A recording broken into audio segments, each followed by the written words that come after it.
The bells had long since ceased, their last toll swallowed by the endless dark, yet their echo clung to the stones like breath upon frost. In the silence, a woman stirred from her pallet of straw, the woolen blanket coarse against her skin, her breath rising pale in the winter air. The embers in the hearth had sunk into a dull red glow, faint as dying eyes, and the chamber smelled of damp earth, smoke, and age-old wood. She rose, not startled but drawn, as though the night itself had reached into her dreams and pulled her into wakefulness. This was no ordinary hour. It was the watch between two sleeps, the realm where souls drifted, not in rest, but in reckoning. Her hand brushed the iron latch of a small chest at her bedside, its key rusted and rough in her palm. She unlocked it with reverence, as one might touch a relic, and withdrew a bound book of prayer. Its vellum pages were stiff, its ink dark as dried blood, its Latin verses etched with the patience of monks whose names had been forgotten. She lit a candle, the smoke curling upward like a fragile spirit, and bent low over the words, her lips whispering supplication for the souls of her family long buried, for the nameless peasants struck down by plague, for the child she once carried who never drew breath. Outside, the world lay suspended. The wind moved softly through the rafters, carrying with it the scent of ash and rain. Beyond the chamber's stone walls, dogs shifted in the yard, and servants stirred in their sleep, rolling upon rough mattresses as if chased by dreams. But she was awake, and the watch held her. This hour was a thin place, where life and death seemed closer than waking and sleeping, where the veil between the seen and unseen trembled like silk in the wind. Her mind wandered to the church at the edge of the village, its bell tower rising black against the night. Only hours ago, it had summoned the faithful to Compline, the last prayer of the day. Now its silence pressed upon her like a weight. She remembered the chant of voices, low and haunting, their harmony still lingering in her ears, as though the walls themselves had absorbed it. Those voices were gone now, swallowed by darkness, leaving her alone with the silence. She thought of her husband, taken by the fever 2 winters past. His body had burned with a heat that mocked the snow outside, his breath rattling like a loose hinge before it ceased altogether. She had sat with him through nights like this, caught between hope and despair, between sleep and dread. Now she lit the candle not only for his soul, but for her own, still tethered to the earth by duty and grief. The flames sputtered, bending with the draft that seeped through the cracks in the stone. And for a moment she feared it would die, leaving her in utter darkness. She cupped her hands around it, guarding it as one guards a secret or a child or a dwindling faith. From the courtyard came the muffled clatter of hooves upon frozen ground, perhaps only the restless shifting of a tethered horse. She paused, listening, heart quickened. Every sound was sharper in this watch, every shadow heavier. The world itself seemed made of sharper edges, of ropes pulled taut, of unseen eyes. She whispered another prayer, though her lips faltered. Was anyone listening? Or was this hour only an echo chamber, filled with the unanswered pleas of countless souls who had woken before her, centuries deep? Her body ached with weariness, but her mind was alight. She thought of the children in the village, curled beside hearths, their dreams unbroken. She thought of the priest who had once told her that waking in this hour was a gift, a chance to turn her thoughts heavenward. Yet she felt not gifted, but burdened. In the candlelight, she could see the lines etched into her hands, the cracks from work and cold, the proof that she belonged not to heaven, but to the soil and toil of this earth. The candle burned lower. Wax pooled at its base, thick and molten, like time itself running out. She closed the book and pressed it to her chest, her heartbeat thudding beneath its weight. In her mind, she heard the faint cry of a child, the child she never knew, blended with the cry of a raven that swept low past the window.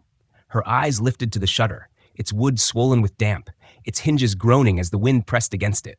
She thought of doors, of thresholds, of all that lay beyond them. The watch was such a door, standing open only for a short while, leading either deeper into sorrow or toward some unspoken grace. At last she rose, the blanket trailing behind her like a cloak. She walked barefoot across the straw-strewn floor, each step whispering against the silence. She pressed her hand against the stone of the hearth, cold and unyielding, and in its chill she felt both the indifference and the endurance of the ages. These stones had seen centuries, had heard the same whispered prayers of countless souls who, like her, had risen in the dark between two sleeps. Their voices had faded, their bodies returned to dust, but the ritual remained, etched into the rhythm of night itself. She knelt, lowering her head, and whispered a vow, not to the priest's god, not to the saints on faded icons, but to the night itself, that she would endure, that she would keep vigil not only for her dead but for her living, for her own soul. Her words were swallowed by silence, but her heart steadied. The candle flickered, then steadied too, its flame rising with unexpected strength. Soon she would return to her pallet. The second sleep would come, carrying her into dreams or into nothingness. But this watch had marked her. It had reminded her that life was not only toil or grief, but moments of raw clarity when the world's silence was loud enough to be heard. As she lay back down, the blanket drawn to her chin, she felt the presence of those who had watched before her. Monks, widows, soldiers, peasants, souls bound not by station, but by this same hour of brutal wakefulness. The embers glowed faint in the hearth, the candle burned low, and outside the first bird stirred in the trees. She closed her eyes, her breath softening. The watch was over, but the story was not. The second sleep awaited, and beyond it, another dawn, another reckoning. And as her breathing slowed, the world turned, and the silence between two sleeps became the pulse of history itself. An inheritance of the night, carried forward, waiting to be remembered when the next soul woke to find themselves alone in the dark. The bells had been silent for hours, swallowed by the immensity of the night, when the monk lifted his hood and let the chill settle against his brow. The cloister was a hushed cavern, lit only by a single candle that bled smoke into the vaulted air. Shadows of saints, carved in oak, stretched tall upon the walls, their frozen mouths whispering blessings that no ear could hear. He sat alone, shoulders wrapped in the coarse embrace of his woolen habit, the beads of his rosary heavy in his hand, each one a stone, each one a sin. The first sleep had ended, as it always did, not abruptly, but as if pulled gently from beneath him, replaced by the still, aching clarity of wakefulness. The air smelled of wax and stone dust, of parchment left too long and damp. He drew the beads slowly through his fingers, lips moving soundlessly over words of ancient prayer, words older than his own language, older than his very abbey. Beyond the thick walls, the night pressed close, the creak of bare branches clawing the cloister garden, the hollow call of an owl sweeping overhead, the faint drip of water falling into a cistern like the pulse of time itself. This was the hour between sleeps, when heaven seemed closer and hell more certain, when the line between divine duty and human weakness thinned like the flame of his candle. He remembered the day's confessions, the trembling hands of villagers clutching at mercy, the bitter eyes of men who had stolen bread for children, the guilt of women whose prayers could not shield them from loss. He had offered them forgiveness, though doubt had nipped at his own words. Who was he to absolve? Who was he to promise grace, when in the hollow dark of this vigil he could barely believe it for himself? He bent forward, forehead pressed to the wooden stall, the grain rough against his skin, and let silence hold him, bind him, strip him bare. The hour was a mirror, showing him what daylight concealed. His body was weary, worn by fasting and prayer, but his soul was restless, pacing like a prisoner. He longed for release, yet release would not come with sleep. The candle burned lower, its wax pooling, its flame bending as if listening to his heart. He felt for the briefest breath that unseen company knelt beside him, angels perhaps, or the ghosts of the brethren buried beneath the cloister floor, their bones washed clean by time, their prayers still lingering in the air like incense. He lifted his head, eyes glimmering in the half-light, and whispered a verse into the emptiness. The sound startled him, fragile and trembling, yet it hung in the air like a thread, fragile but unbroken. Outside, the owl's cry fell silent, as though the night itself paused to listen.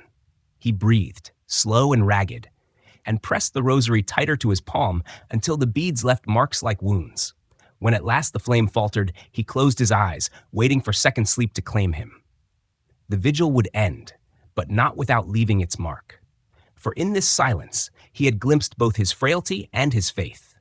And as the shadows deepened, and the abbey sank again into stillness, he knew that dawn would bring another day, another round of confessions, another weight of souls. Yet for now, he lingered in the watch, caught between hope and despair, between the chant of saints and the silence of God, until the world surrendered him again to sleep. The moon spilled its silver through the narrow arrow slits, drawing pale bars across the uneven table where a pair of iron keys lay beside a wooden bowl of barley. A woman rose from her straw pallet, the cold stone floor pressing against her bare feet, her breath a thin mist in the frigid chamber. Her cloak, stiff with frost, rustled as she drew it about her shoulders, and in the hush of midnight she struck a rushlight. Its smoke curled upward, bitter and faint, the only flame in a room that smelled of wool, damp hay, and the lingering ash of a dying fire. She was awake, as she always was at this hour, claimed by the strange ritual of wakefulness that split the night. Stepping softly, she moved toward the doorway, her hands cracked and raw from the day's labor, her fingers trembling as they fed kindling into the hearth. The fire hissed at first, reluctant to rise, then licked upward with a sudden heat that painted the chamber in shifting amber. The scent of resin and charred oak filled the air, mingling with the earthy tang of the floor rushes she had scattered earlier. Outside, the village lay silent, broken only by the low bleat of a goat and the faint cough of her child in the next room. Each sound pierced her more sharply in these hours, when darkness carried voices further and the soul had nowhere to hide. Her thoughts drifted to the winter past, to the fever that had taken her husband, leaving her alone to tend both field and child. She remembered sitting by his bedside in the same half-light, the rush of his breath faltering until it ceased altogether. The silence afterward had been louder than any bell. Now she rose each night, stoking the fire as though it might shield her from that silence, as though the act itself was a prayer for the living. She sang softly under her breath, a lullaby in the old tongue, words once meant to soothe her daughter, now gone to the grave. The melody trembled, cracked, but filled the space between heartbeats, between sleeps. A shape passed across the courtyard, the silhouette of a bird settling on the cart shed roof. She froze, the flame flickering in her hand, and stared into the shadows. The raven's eye glinted once, then vanished into the dark, leaving behind only the faint rustle of feathers. To her, it was a sign. Whether omen or reminder, she could not tell. She bowed her head and whispered a plea, not to be spared from grief, for that she knew was impossible, but for the strength to bear what the morning would demand of her. The rushlight guttered, its smoke staining the air. She bent closer to the fire, feeding it with her own breath, coaxing the flame to hold. In that fragile glow, her face was etched with lines of hunger, toil, and defiance. This hour was not a curse but a trial, a place where grief and duty met. She would rise again with the dawn, return to the field, cradle her living child, and speak to neighbors as though the night had been nothing more than sleep. But she knew better. The night had carved her anew, and she carried its mark in her silence. As the flame steadied, she laid the keys back upon the table, the iron cold, unyielding, like memory itself. She returned to her straw bed, the rushes whispering beneath her steps, and pulled the cloak tight. The second sleep would come, heavy and inevitable, but she would not forget the watch. It had shown her the sharp edge of survival, the brittle weight of loss, and the quiet resilience that no dawn could erase. And so, with the fire burning low and the raven still watching unseen, she surrendered herself once more to the dark. The chamber lay draped in a silence so heavy it pressed against her skin like a funeral shroud. Faded tapestries sagged against the stone walls, their once vivid colors dulled by years of smoke and sorrow, while a cradle at the room's center creaked faintly under the touch of hands, both trembling and tender. A young noblewoman sat beside it, her breath clouding in the chill air, her gaze fixed on a silk veil trailing across her lap. It had belonged to her mother, embroidered with golden lilies, a relic of lineage and duty. Now it weighed upon her like iron, a reminder of the life she had lost and the legacy she must bear. She had risen from first sleep, not startled, but summoned. Summoned by memory, by absence, by the hour between dreams when shadows are heavier than daylight ever allows. Her husband's scent lingered in the chamber, a faint trace of smoke and leather woven into the walls themselves. Though he had been laid beneath the earth less than a year ago, his voice still echoed in her mind. She whispered his final words now, lips quivering, as though trying to summon him to the cradle, to the fragile life she watched over. The child stirred, swaddled in linen perfumed with lavender and rosemary to ward off fever, its uneven breaths punctuating the fragile hush. She leaned close, pressing her cheek to the warmth as if absorbing its life into her own. Beyond the shuttered windows, the bell tower loomed black against the sky. The bells had been silent since Compline, but in her mind they tolled still, carrying prayers into a void. Her own prayers, muttered by rote, murmured in grief, felt fragile and inadequate. Did they reach heaven or cling only to the stone vaults of the chapel, unheard by any god? Her fingers twisted the veil in her hands, knuckles whitening, silk binding and choking as guilt seeped into her bones. For surviving, for breathing in this cold room while others lay buried, for daring to hope her child might live to see another spring. The cradle creaked again, as though stirred by unseen hands. She stared into the shadows, pulse quickening, the silence between heartbeats filled with memories of plague and loss. Eyes closed, she whispered an oath in the old tongue, older than Latin, older than the stones themselves. It was a promise made not to saints or angels, but to the night, to endure, to bear sorrow, to keep watch, so her child might know laughter, so her line would not vanish into the earth as her husband had. A bird cried, sharp against the stillness, a thread of hope piercing through grief. She lifted the child back into the cradle, the veil falling like shadow across the straw-strewn floor, and rose to peer through the sliver of glass. Dawn had not yet come, but the horizon softened, a faint gray whisper against the black. Her lips parted, and for the first time in months, she breathed without trembling. The watch neared its end. Second sleep would come, carrying her down, but not into forgetfulness. The night had etched itself upon her soul, carved her in silence, candle smoke, veils, and vows. Lying again upon her bed, she felt the weight of her mother's veil, not as a burden, but as a bond. Tomorrow would bring duty and daylight, but tonight, in the fragile hours between two sleeps, she had found a quiet, resilient faith. The candle had dwindled to a crooked stub, wax spilling over the edge like pale rivulets of time.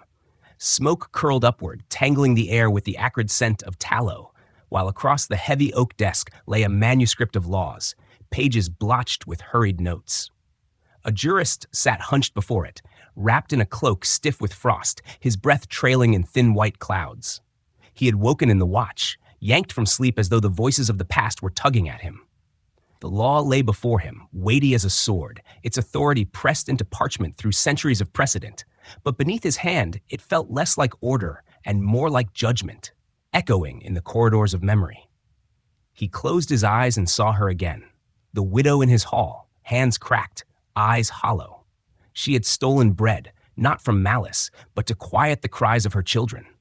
He had pronounced sentence with the measured cadence of the law, yet even as the words left his lips, something inside recoiled. Now, in the hour between sleeps, her face returned, hovering in the guttering candlelight, more haunting than any saint inked in the margins of his book. Silence thickened around him, broken only by the slow drip of water from a gargoyle's mouth into the courtyard cistern, each drop a measured accusation. Rising, he draped the cloak about his shoulders and moved into the corridor. His sandals clicked hollowly against stone. The walls were lined with the city's founders, carved in stern relief, figures grasping swords and scrolls, their eyes stone, unyielding. They watched him as they had generations past, offering neither counsel nor mercy. Beneath their gaze, his heart hammered. "I could have spared her," he whispered. The words vanished, absorbed by stone, like a confession to a mute confessor. He reached the outer door and opened it to the bitter night. The city lay silent, roof silvered by moonlight, streets empty. The wind carried the sharp tang of smoke and dung, the faint odor of pressed humanity drifting through narrow alleys. Above, a raven circled a turret, its wings cutting the sky with deliberate rhythm, its cry harsh and penetrating. He watched the bird, solitary witness to his unrest. Within, the candle sputtered and died, leaving the chamber in darkness. Beneath the sweep of indifferent stars, he felt the weight of the law as both shield and chain, its sentences unable to feed hunger or mend grief.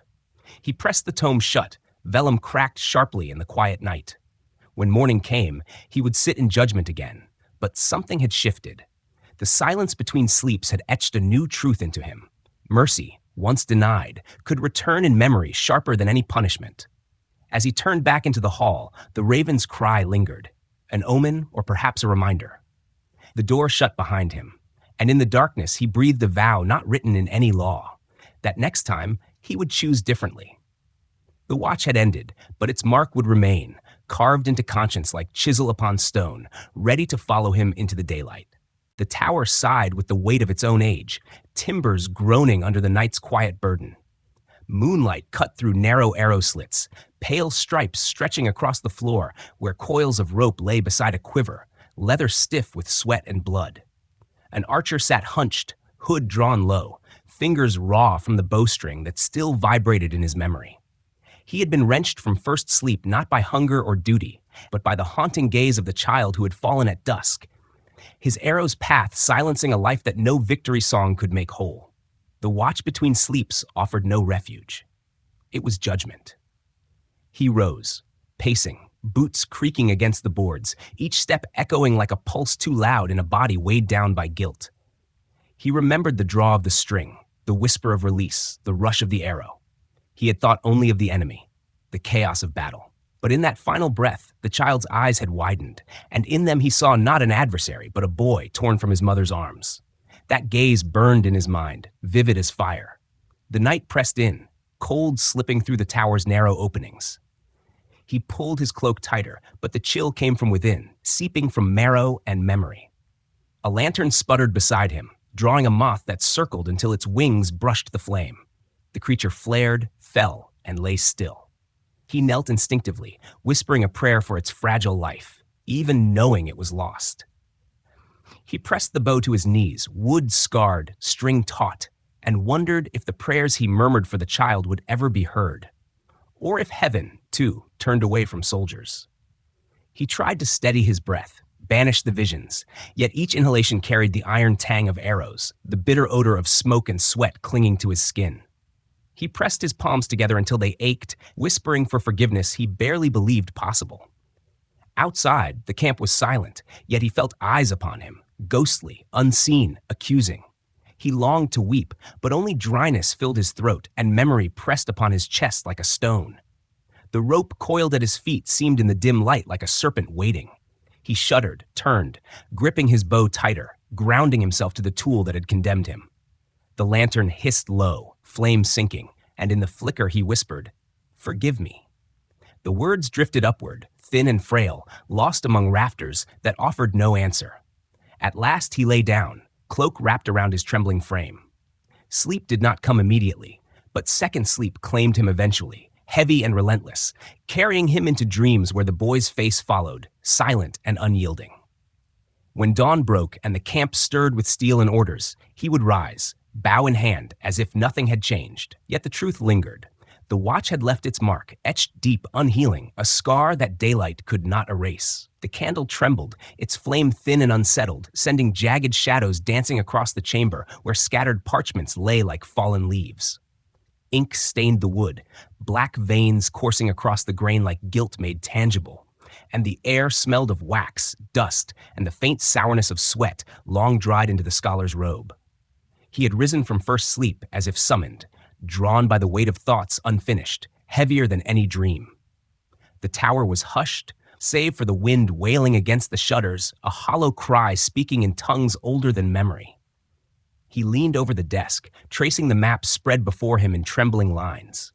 Coasts bled into seas he had never seen, borders drawn in faded ink where kings ruled like shadows on the horizon. His finger followed them, skin calloused from quills rather than swords, whispering names of distant lands as if invoking their spirits. Wax dripped from the candle, sealing time into the page. Outside, an owl cried once, its voice slicing through the silence like a herald of truths still hidden. His thoughts drifted to the courtyard below, where noon brought children's laughter, the quick patter of feet over flagstones, the bell calling them back to lessons. Their faces, bright with innocence, now appeared in memory like a rebuke. While they played, he had buried himself in parchment, pursuing knowledge so vast it had become hunger, consuming all but his weary body. Hand pressed to chest, he felt the fragile thrum of his heart, urging him to remember what truly mattered. Smoke from the candle curled upward, bitter and insistent, filling the chamber. He dipped the quill and scrawled a word in Old English across the margin, then paused, ink blotting as hesitation froze his hand. He longed not simply to record, but to seize, to bridge the distance between himself and the unknown. Each word was a rung on a ladder that stretched toward a heaven he might never reach. His mind whispered of pride, sin, and the temptation of knowledge, yet he could not turn away.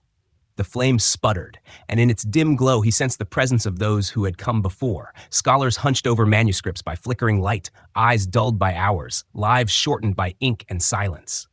He was of their line, bound by their hunger, destined for their fate. Yet he could not release the parchment, nor the dream it contained. Lips moving soundlessly, he spoke a vow to the night. He would continue, no matter the cost, for truth, for memory. At last he rose, the map quivering in his hands, its lines like veins pulsing with possibility. The shutters rattled in the wind, horizon cloaked in darkness. Dawn would come, bearing the weight of another day, but for now he lingered in the fragile watch between sleeps. He laid the map down, pressed his palm against it, and whispered, "Tomorrow." The candle flared once more and steadied. He returned to his seat, quill poised, the silence infinite. Second sleep would arrive, but the night had already gifted him a glimpse of yearning that would not die. And as his eyes grew heavy, he surrendered, carrying that hunger into dreams where the world, vast and unfinished, waited.